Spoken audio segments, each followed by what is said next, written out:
Nii, nüüd on meil siis 6. ülesanne ehk siis peaaegu on töö tehtud. Siin on meil vaja leida aritmeetilise jada 6. liige ja meil on antud 3. liige A13 ja 12. liige ehk A12. See on nüüd ülesanne, mis on väga sarnane sellele või nendele, mida te tegelikult olete juba teinud. Nii et ma väga loodan, et te saite selle tegemisega hakkama, aga kui ei saanud, siis pole hullu, vaatame. Nii, oi, meie peame leidma siis midagi. No sisuliselt, mida meid kõige rohkem huvitab, on siis jada 6. liige. A6. See on see, mis on meil nii-öelda põhielukas, mida me tahame. Aga loomulikult, kui me tahame jadaga tegeleda, siis nii-öelda selline teine probleem, mida me tavaliselt tahame, on jada 1. liige, sest see aitab meil kõike muud leida ning jada vahe ka. Ehk siis panen need ka siia kirja ja tegeleme nendega täitsa ükshaaval. Okay. Paneme esmalt kirja mõned asjad, mis me teame ja siis vaatame edasi, et kuidas meie saame teha midagi. Nagu me teame, meil oli mingisugune jada valem, no ma ei kopeerinud teda seekord siia, aga äkki täitsa mäletame. Võiks nagu, kui meie võtame lahti selle valemi, AN, siis mis ta oli? Ta oli jada 1. liige, millele on juurde liidetud siis jada vahe, mis on korrutatud n-1-ga. Et oli mingisugune selline ilus valem. Kui meie kasutame seda valemit, mis me just siia kirjutasime, ja näiteks kasutame seda sellega, mis me teame juba, no vaatame, mis siis juhtub. Näiteks võtame A3.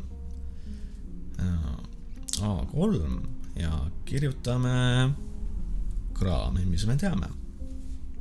Võtame näiteks A1 pluss D ja mis siin nüüd sees on? Mitu D ta on? No, kuna meil on siin on ju n-1 ja kuna meie n on 3, siis loomulikult meil on ju 2 n-i. Ehk siis 2 D-d. See on meie nii-öelda A3 on ju. Okei. Aga kuna meie teame, et A3 on võrdne sellise asjaga nagu 28, siis meie võimegi A3 asemele kirjutada 28. No ja selle jaoks, et meil natukene ilusam oleks asju vaadata, siis kirjutame selle 28 hoopis siia paremale poole, siis meil on lihtsalt kena. Nii, aga no, meil oleme jõudnud päris kaugele juba. Selle jaoks, et teha asja natukene ilusamaks, viime selle 2D-d siia poole ning mis me siis saame? Meie saame sellise asja, et A1 on võrdne sellise asjaga nagu 28 miinus 2D. Ja miks meie nii tegime? Meie tegime niimoodi, sellepärast, et nüüd kui meie vaatame, siis meil on A1 on nii-öelda on olemas. Me teame, mis ta on. Me ei tea, mis ta täpselt on, aga me teame, et on selline asi nagu 28 miinus 2D-d. Vaatame nüüd, mis me selle teisega saame teha. A12. Sest kui me kasutame seda informatsiooni, seda valemit, mis meil siin on, nüüd A12-ga, vaatame, mis meil siis tuleb. No kirjutame. Ütleme, et meil on A12 ja ta on siis sellise asjaga võrdne, nagu te näete, siin on ju A1. Nii, A1 pluss mitu teed. Kuna meie n siin A12 on 12, siis n-1 on loomulikult 11. Ehk siis meil tuleb 11 teed. Nii, aga te näete nüüd sellist toredat asja, et me tegelikult ju teame, palju A12 on ka. A12 on 35, mis tähendab, et meie võime siia asemele ilusti kirjutada 35 või tähendab -35 on tegelikult. Siit on natukene raske näha, aga tegelikult on miinus. Ja mis meie nüüd saame teha, on selline põnev asi, et kuna me tegelikult teame, et A1 on võrdne sellise asjaga, siis meie saamegi võtta A1 ja lihtsalt tuimalt siia A1 asemele kirjutada. Ja vaatame, mis siis juhtub. Siis juhtub selline asi, et -35 on ikka -35 ja nüüd A1 asemele kirjutangi mina 28 -2 teed, nagu ta siin oli. Ja edasi on siis pluss 11 teed. No, vaatame, mis siis juhtub. Selle nii-öelda 28 on ju, viin ma teisele poole ja mis siis tuleb? 35 -28 tuleb mingisugune asi. Tema tuleb -63. Nii, -63 on võrdne siis paljuga. No -2 teed ja pluss 11 teed, mitu teed meil tuleb? Tuleb loomulikult selline asi nagu 9 teed. Et 9 teed on võrdne -63.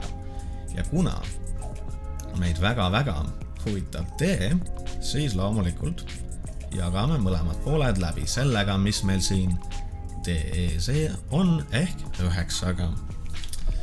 Ja saame sellise asja, et meie jadav vahe ehk D on siis loomulikult -7, sest -63 jagatud 9-ga on loomulikult -7. Kui meie nüüd vaatame seda asja, mis meil siin on, siis teie näete, et me leidsime just D. D oli meil, teate, ma tahan nüüd tagasi korraks selle. Mul oli mingi tähtis asi siin. Jätame selle siin alles. Nii. Nüüd on palju parem. Okay. Kui teie nüüd vaatate seda moodustist, mis me tegime. Meie leidsime üles, et D on tõesti -7. Nüüd, kui meie võtame selle saadud D ja pistame siia sisse, no loomulikult me saame teada, palju A on. A1 tähendab. Ehk siis võtame selle -7, paneme siia. No -2 korda -7 on palju. Miinus korda miinus on pluss, järelikult meil tuleb siia pluss 14. Nii. Ja 28 pluss 14, palju tema on? Loomulikult 42. Ehk siis meil on leitud A1. Nii. Ja nüüd, kui meil need abiasjad on leitud ja ta vahe, esimene liige, siis kasutades oma põhivalemit, mis meil siin on, meie saame absoluutselt leida A6. Teeme seda. Ehk siis võtame meie, ma teen punasega, võtamegi meie A6 võrdub A1 ehk 42 pluss jada vahe ehk -7, mis tähendab, et see muutub miinuseks -7. Ja millega tema korrutatud on, kuna meil on n-1 ja meie n on 6, siis loomulikult meil on -7 korda 5. Nii. Ja kui meie kalkuleerime selle asja ära, siis mis meie saame? Meie saame sellise asja, et jada 6 liige ehk A6 on 7. Kui teie saite samamoodi, et tegemist on 7-ga, siis on väga hea. kui see tundus natukene keeruline, siis võite rahulikult seda uuesti vaadata ja ma loodan, et teie mõte jookseb kaasa sellega, mis mina tegin. Ja sellise meetodiga te saate hästi palju ülesanded tegelikult ära lahendada, kaasa arvatud 2 järgnevat, ülesanne 7 ja 8. Need on võib-olla natukene keerulisemad, aga üldine point on sama. Nii et kohtume järgmises ülesandes.